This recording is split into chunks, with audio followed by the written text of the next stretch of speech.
বন্যাতে মানুষ হাজারো মানুষের ঘরবাড়ি, গরু বাছুর মানুষ অনেকেই ক্ষতিগ্রস্তের মধ্যে হয়ে গেছে।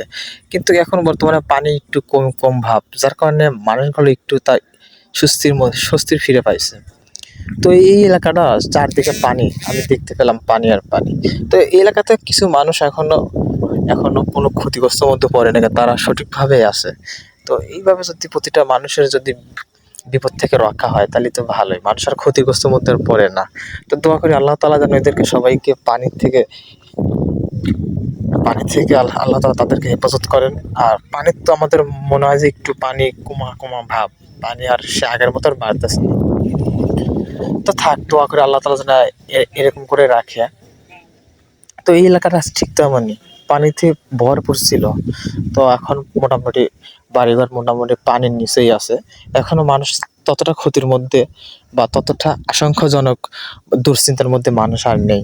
মানুষ এখন একটু শান্তিতে আছে। তো পানি এইভাবে যদি কমতে থাকে তাহলে একটু ভালো হবে।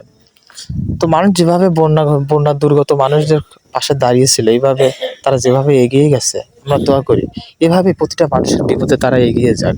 কারণ বন্যাতে মানুষের অনেক ক্ষতিগ্রস্ত হয়ে পড়ে। বাড়িঘর ডুবে যায়, গরু বাছুর বিভিন্ন বিভিন্ন সবকিছু হারিয়ে তারা যখন পথ